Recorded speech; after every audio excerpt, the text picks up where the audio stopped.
It's the boy, Bubba, let's coming through. Hella clutch, flawless, can't be touched. It's your boy, Bubba, let's. Yeah, I need that hot take. I need the truth and everything that is not fake. So tell me who's the GOAT, I'll tell you who's not great. And which team always make you go right way. What's up, guys? This is Bubba Lutz here, bringing you a brand new podcast episode. It's been a while, right?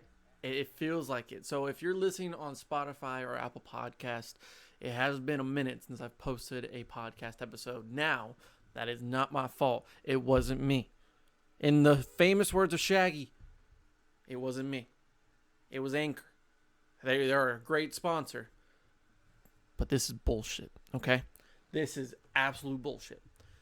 So they had a little glitch in their website to where any audio that I've recorded ever, even if it's already been uploaded before, will not be uploaded because it says the file's not supported.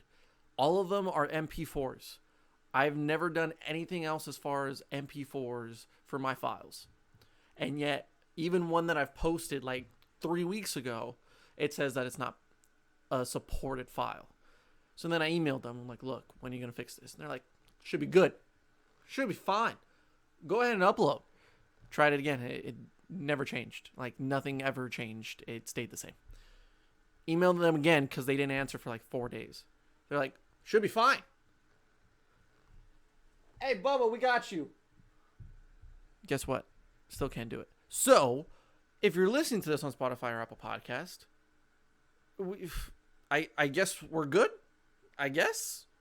Because I don't know if this is going to work or not. So, I'm just recording a podcast. Definitely for YouTube. But I don't know if it's going to be on the music platforms. I don't know if it's going to be on Apple Podcast. I don't know. This is ultimately a ghost episode. So if you're saying, oh, this is 129. No, sir. This is 130. This is episode 130. And the reason why we're here today is we have another bullshit trade that happens in the NFL. Bullshit is the word of the day, people, because I am watching the NFL be so inconsistent.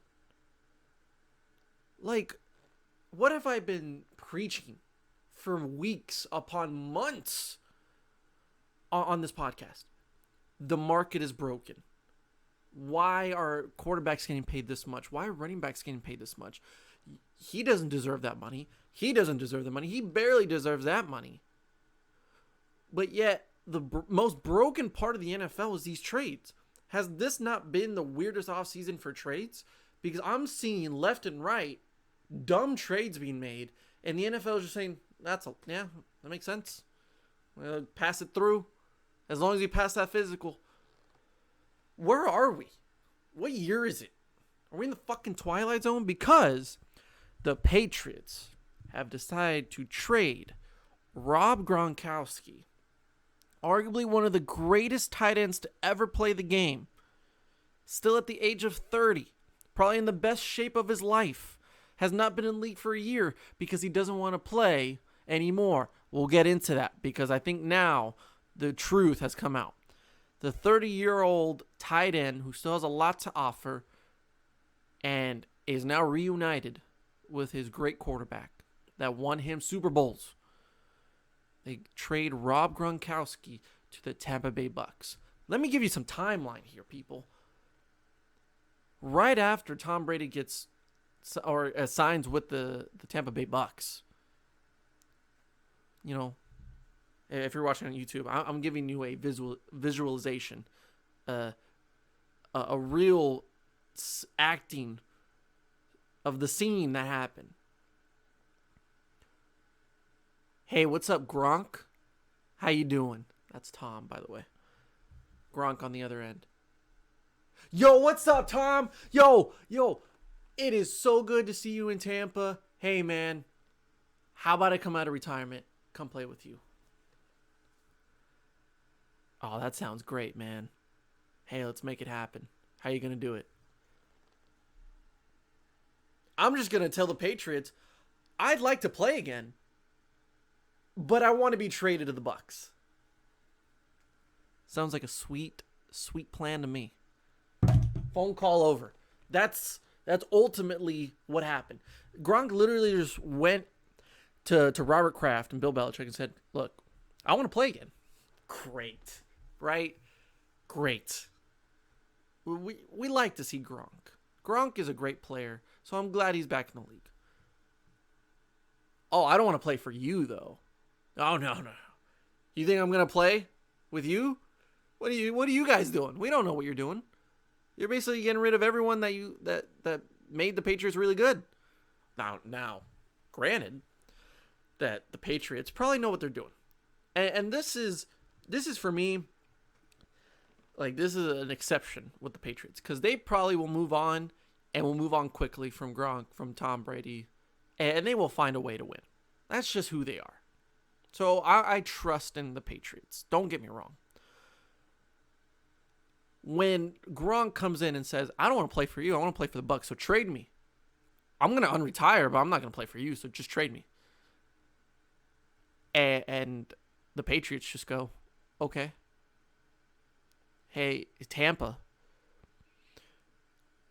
you want Gronk for a 4th-round pick?" What are the Bucs going to say? No? A 4th-rounder? You mean to tell me that in the 4th round this year, the Bucs could have gone for a tight end anywhere in college and said, "Hey, we'll build something. We're looking to trade O.J. Howard, so we still have Cameron. We have tight ends, but we could use another one. So why not just build a guy from college, see what we can do with him? We're already stacked on offense. So, there's not really much risk there. We can take him in the 4th round. We could probably add some defense too, so really we don't probably need a tight end. We keep OJ, keep Cameron. We could probably work those guys. Or we could trade.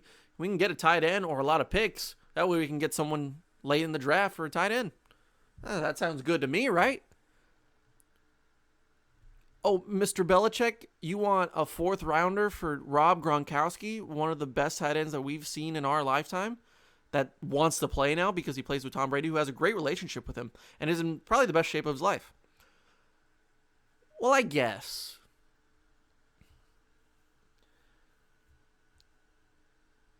Again, Patriots, they probably know what they're doing.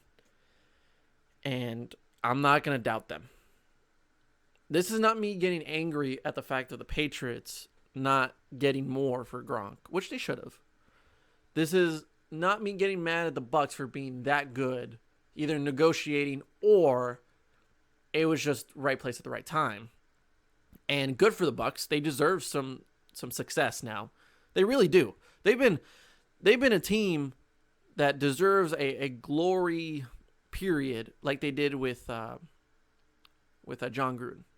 They deserve the Jeff Garcia days, right? They've had the potential, and I think Bruce Arians is doing great things over there. He's turned that organization around. The fan base is starting to come together. They've been loyal. They've just been missing key pieces to bring them back, to bring them back into relevance. And I think now they are in a tough division, but they can compete. And I like that. So to make the NFC South even more competitive, I'm a fan of. Because right now it's the Saints, the Falcons, them, and the Panthers. And really, it was the Falcons or the Saints for me before all of this went down. But now with the Bucs, hell, you can say the Bucs can take that division, and I don't know where else they can go from there. It's up in the air, which I love. And now adding Gronk, their lineup, their literal offensive side of the ball is Tom Brady, Ronald Jones. They have Gronk, they have O.J. Howard, they have Cameron Brate, and they have Chris Godwin, they have Mike Evans. Dude, what the fuck? That is a great team. And I'm happy for them. I'm happy for them. What I have a problem with is the fact that this keeps happening. A 4th-rounder for elite tight ends. A 4th-rounder. Let me give you another example. How about just recently, because no one seems to talk about this trade, is Calais Campbell. Calais Campbell gets traded to the Baltimore Ravens. Look, I get it. The Jacksonville Jaguars are rebuilding at this point. They don't want to pay Calais Campbell, even though he's the best defensive player that they have. And they're screwing up all these other contracts with the guys they have now. They got rid of Jalen Ramsey. They got rid of A.J. Boye. They have Minshew. They're looking to trade Leonard Fournette. They have some good receivers. But look, they're in a rebuilding stage at this point. I don't see them being competitive like they were last year or the year before that, or even the year before that when they were close to making the Super Bowl. But you trade your best defensive player, who is probably top 5 in the best defensive lineman in the NFL. He's worth the money. Calais Campbell is worth the money. You trade him to the Baltimore Ravens, who already have a great defense, for a 5th-round pick. That's it. You trade Calais Campbell, an elite defensive lineman, for a 5th-round pick. You might as well spit in my face. You mean to tell me that a guy of that talent, of that consistency, who has played to the level of an elite defensive lineman and has made this team a unit on defense for so many years, except for last year, because they just traded everyone away and got rid of everyone. You mean to tell me that you're going to give him to a good team, a better team than you, and you lose that trade? What's the whole point of you trading him away if you lose? A 5th-round pick? Dude, how is the whole analytical part of football make sense at this point? We talk about Jamal Adams, probably the best safety in the NFL, top 3 at least. And the Jets are saying, we're willing to trade Jamal Adams. And Jamal Adams is like, I'm willing to get traded. I want to go somewhere else. The Cowboys get in the mix. And everyone is saying, including the Jets, are saying, we got to get at least a 1st-round pick. And then we're probably going to ask for two second-round picks. At least. That's what we're asking. He's one of the best safeties in the NFL. We got to get something out of it. We're trading away our best player. You're going to pay for that. This is not just a bamboozled trade. You're not in cahoots, as my boy Rooster would say. So, yes, I get it. That is a high-valued player. One of the best safeties in the NFL. I'd say at least a 2nd-round pick, probably 2 would make more sense. The 1st-rounder, it's tough to say. I mean, we've done it before with Amari Cooper. We traded away a 1st-round pick. I think it's worked out for the better. A lot of Cowboys would agree with that. Fans would say. A lot of fans would disagree with that. And a lot of NFL fans would be like, that's too much for a 1st-round pick. That's a steal for a 1st-round pick. It's arguable, but it's in the territory of, yes, this kind of makes sense. It's not outrageous to say an elite pass rusher, an elite safety for a 1st-rounder. Are you kidding me? I'll give you 6th-round pick. I'd hang up the phone. Yet the Jacksonville's trading away their best player for a 5th-rounder. What are they going to do with a 5th-rounder? That's literally some random fucking corner from like Minnesota University. Might as well be from like fucking DeVry University. Who cares? Because in the 5th round, what are you getting? You're getting a guy that maybe makes the roster. Maybe. Give him a shot. You put him at the same level with Calais Campbell. Dumb. How about another example, ladies and gentlemen? I'm glad you're with me on here. If you disagree, tell me. Because I think everything I'm saying at this point is unsaid and should be said. How about, I'll save that for last. You already know which one I'm talking about. How about the Bills trading for Stephon Diggs? I'm verbatim.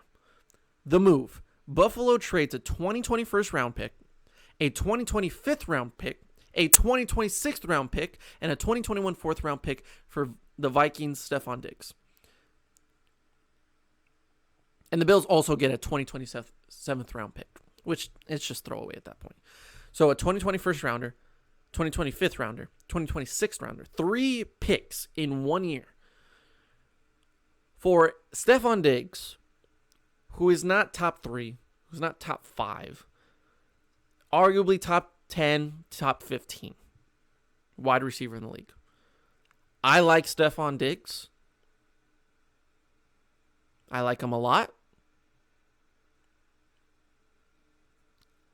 But the reason I'm bringing this one up is, how does that compare to Calais Campbell? How does that compare to Gronk? Gronk is basically a receiver. He is your number one weapon. He is a God-given talent. Number one tight end in the league, in my opinion. Like George Kittle, Travis Kelce, great tight ends. But Gronk is number one. And if you disagree with that, I don't know what you see. Because Gronk is the prototype tight end. So is Travis Kelce. You're saying, yeah, I agree. But your whole offense can be based around Gronk. I don't think your whole offense is going around Travis Kelce or George Kittle. I don't believe that. But I've seen it time and time again where we see the battles between Travis Kelce and Rob Gronkowski. And the numbers show that Rob Gronkowski is a better tight end. Neither of these guys can really stay healthy. And Gronk does have the disadvantage of those injuries more often than Travis Kelce. But if we're basing on the talent and who is a better tight end when they are healthy, it's Rob Gronkowski. And I think a year off from football where he can lean down, now he can bulk up a little bit more, but he's doing it in his own happiness. He's with the team he likes.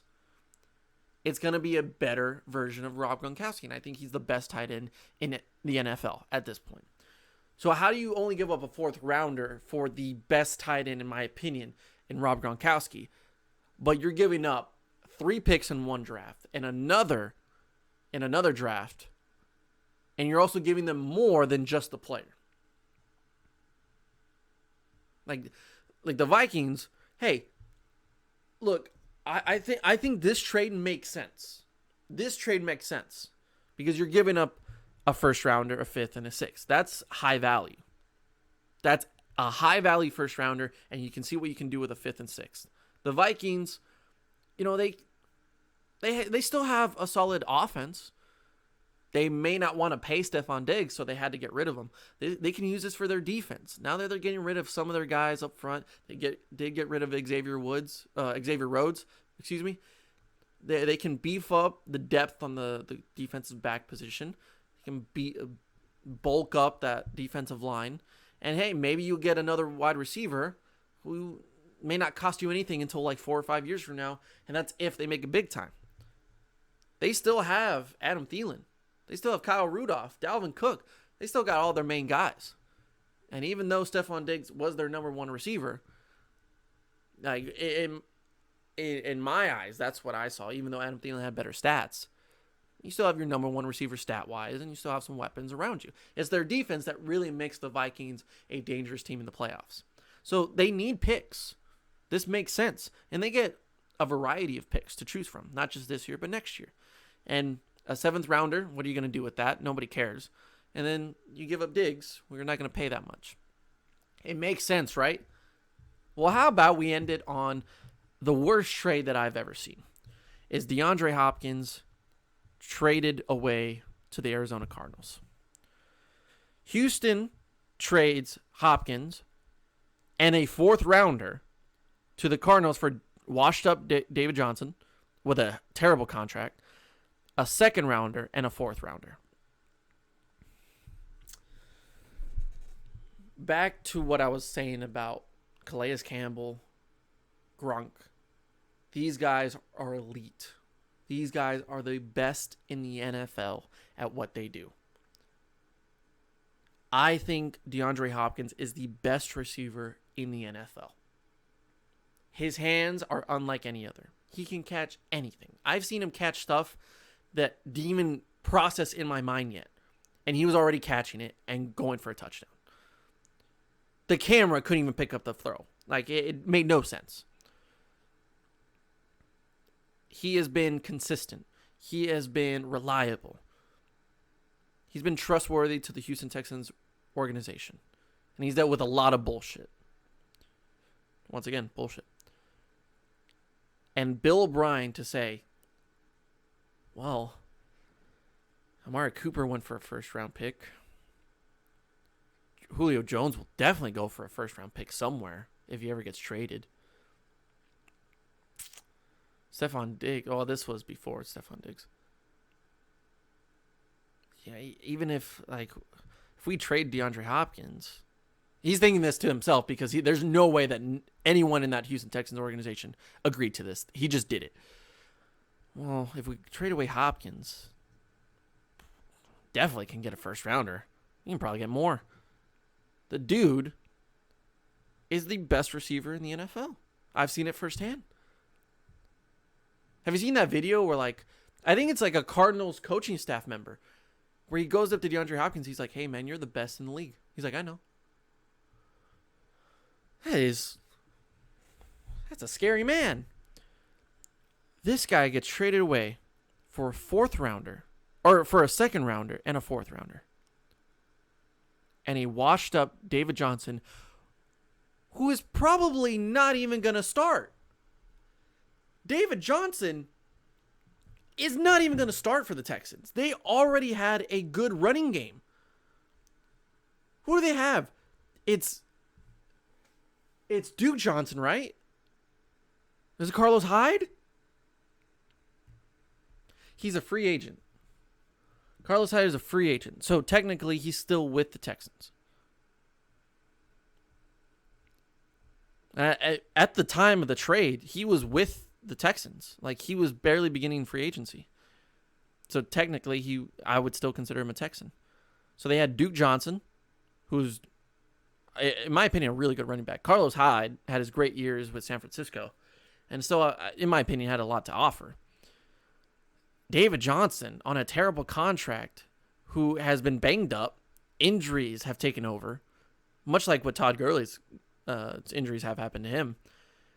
And you probably get the best years out of him in Arizona. So what is he going to offer in Houston when you can get Duke and Carlos Hyde for much cheaper and not give up anything? And along with that, you don't even get a first rounder. You get a second rounder and a fourth rounder for the best wide receiver. I haven't met anybody that thinks that this is a good trade. The whole turmoil of what came out afterward about Bill O'Brien asking DeAndre Hopkins for him to not be around his baby mamas a lot or bring them around a lot. He also felt like he was a bad influence, and that is not even true. What has DeAndre Hopkins done to justify that? Has he been in criminal trouble? No. He feels that his baby mamas are a big part of his life, and they shouldn't be around that much, and that he has a lot of baby mamas. First of all, that's none of your business. What DeAndre Hopkins does off the field is none of your business personally until it starts affecting the play on the field. And at no point in his career did that ever happen. So to say that his personal issues are bad for the team, DeAndre Hopkins has been the only good part of your team for ever since Bill O'Brien got there? Deshaun Watson and DeAndre Hopkins are one of the best 1-2 duos that I've seen in the league so far. And you mean to tell me that DeAndre Hopkins is too much of a risk with a big contract to do that when you've already made bad decisions and all you've done is barely make the playoffs and then choke in the playoffs? That's all you've done. That's all you've done. You choked a 24-point lead against the fucking Kansas City Chiefs. And you mean to tell me that Bill O'Brien is blaming other people for that? I want to do a whole episode on Bill O'Brien because I'm sick and tired of that guy being around the NFL. That man should have been fired a long time ago. And Houston Texans fans will agree. The fact that he got a promotion and his first move as a promotion is to sign Lamar Odom, who that was, I got ahead of myself, is to trade away your best wide receiver, the best wide receiver, for absolutely nothing. Now that's a little over exaggeration. Not for nothing, but for not enough. It's fair to say. When you look at everyone else in the league, nothing is making sense. Some make sense, some, or not some, all of them, or most of them don't make sense. I don't understand how we keep doing this. Like, both teams should win in a trade. You can say it's like, oh, it's like 54 percent in their favor. Oh, they just missed it by like 48%. Like, oh, they kind of favored this side a little bit. That's fine. But when we have DeAndre Hopkins and David Johnson with a couple of picks, there's a lot of in-between people, and that doesn't make sense to me. The Stephon Diggs stuff, that trade, a little more balanced, I'd say. If it's close, I'll allow it. Like that, we can all agree as fans saying, like, look, sometimes you can't get the big contract. You don't want to do that. And then there's been some issues, so, a guy wants to leave. The organization wants him to leave. Understandable. But when Rob Gronkowski comes into the building or calls up Robert Kraft and says, look, coming out of retirement. Cool. I know you've been doing some WWE stuff, which is horrible, by the way. That has been horrible. And you haven't played it in over a year, but you're still Rob Gronkowski. You are a big part of our success. Of course we'd like to have you back. Plus, you only have one more year on your contract. Let's see what happens. See what you can do in that 1 year. And, go from there. And Gronk's like, no. I ain't playing for you. This is the whole reason why I wanted to retire in the first place. He didn't say that, but I guarantee you that's probably what it was. I want to go to the Bucks. Well, everyone wants to go to the Bucks right now. So if I'm calling up Tampa, I'm saying, look, I know you want Gronk because you want that Tom Brady and Gronk relationship. Plus, you're going for it. You're going for a Super Bowl if you have that lineup. If you're going for Tom Brady, you want to win and you feel like you're close to winning. Perfect. Okay. Well, we'll give up Gronk, but you're going to have to pay for it because guess what? The Patriots have no money. They have no salary cap. Rob was supposed to make $10 million in his last year on his contract. So, if we would have kept him, there's no way we could have paid him. But if we trade him away, perfect. You take over the contract, but you are going to have to give us stuff. Because ultimately, at this point, you're just saying we traded him away so we wouldn't have to pay him. That's the most Patriot thing to do, which I understand. But it's also like a fourth rounder. A fourth rounder is worth it to you. They have 12 picks this draft. Awesome. Like, great for you. You have a lot of picks. But from recent history, how often have we heard that the Patriots aren't good in the draft? Like, they don't utilize the draft as much as other teams do. They basically get them from nowhere. They go undrafted or they get really low in the draft. From their picks, like in the first round, second round, third round, I mean, they'll trade those things away most of the time. And you never hear from like New England like, oh, this first rounder, this second rounder. It's more of guys that you've never heard of that they just utilize. So, yes, you beefed up your 12 picks in the draft. That will most likely work in their favor. But in this scenario, in this case, with Rob Gronkowski, you could have gone a lot more.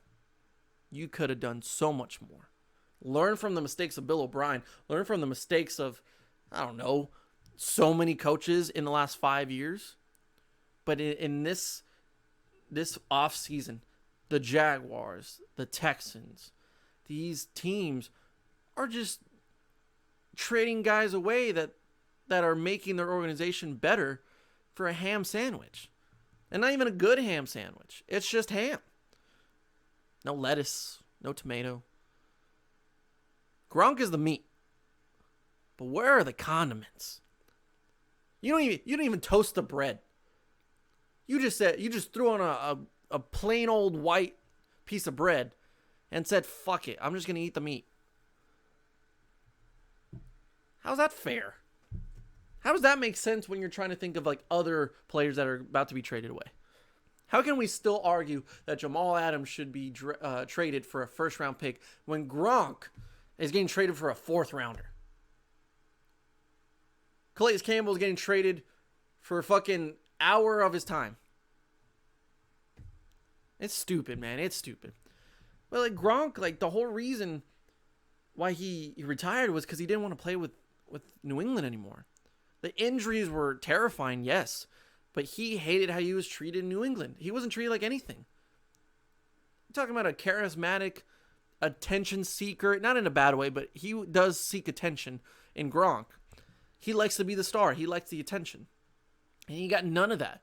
And he didn't like how he was treated. Like he was treated just like a random player. Like he was replaceable. You hate to see it, and a guy like Gronk is not going to tolerate that, so he's going to retire. But for him to just come back and just say, look, I'm not playing for you, just trade me away. I want to go to the Bucs. When all these different receivers, tight ends, running backs, in recent reports say that they wanted to go to New England or to Tampa as well. The supply and demand, the marketing and the economics of this trade does not make sense. There's a demand for players to want to go to Tampa. And the Bucs are wanting a championship. They want to win. So they're going to do everything possible in a short window as possible because you only have 2 years with Tom Brady. And that's really the only window you have. Because now you have a Super Bowl winning champion or a Super Bowl winning quarterback. You have great talent all around. One of the best receivers in the league too. An up-and-coming receiver in Chris Godwin. Some solid tight ends. An up-and-coming running back. And a defense that you can work with because it's Bruce Arians and he can make it work. So now is your time. Now is your time to dominate. Now is your time to show what you're made of. Because Bruce Arians ain't going to coach forever. Tom Brady ain't going to play forever. Mike Evans definitely ain't going to play forever. He's had enough. He's tired of losing. So they're going after guys that they think is the best possibility for them to win a championship. And Rob's that guy. So I think if you're the Patriots, you have the advantage. You have the guy they want. And yet you say, well, just give us a fourth rounder. We just want to get rid of him. You just folded when you had a full house. That was your opportunity to get something way more than fourth rounder that helps your rebuilding stage of some sort. If we even call it that in New England. I'm just... I don't get it. I don't get it, in my opinion. I think it's worth more than that. And there's been other sports where like they deny a trade because they don't think it's fair. The whole first thing that comes into my mind is Chris Paul, like him getting traded to Los Angeles, and the NBA came in and said that's not fair. That's a super team. Are we just gonna have super teams in the NFL now? Because that's what it seems. I don't know. I need to get that off my chest. But hey, I don't even know if this is going to be on Spotify or Apple Podcasts. Who knows? Okay, that's going to do it for this episode of the Bubble Up Sports Podcast. Finally back in some way. It's been a while. So thank you for listening. Thank you for watching if you are watching this on YouTube. If any of you are not subscribed to the YouTube channel, we are 70 subscribers in. We are so close to 75. That is our next goal. And then it's on the road to 100 subscribers, which would be amazing to me. Amazing. So if you are not subscribed, you don't use YouTube or you don't use it often, just go on there and subscribe and just keep listening to the podcast. That's all you have to do. It's the number that counts. I'd appreciate it. Thank you so much for supporting us. We've been killing it this last week. I think it's been great these last couple weeks. So we're going to continue this. Some great videos coming out on YouTube. Some podcasts that we're going to get done. So hang in there. Stay home and keep watching and listening to the Bubble Up Sports Podcast. We'll see you next time on the next edition of the Bubble Up Sports Podcast. Do you keep it classy or you keep it ratchet? For the man with the magic. Now who is he? It's the boy, Bubba. Let's coming through. Hella clutch, flawless, can't be touched. It's a boy, Bubba. Let's, yeah. I need that hot take. I need the truth and everything that is not fake.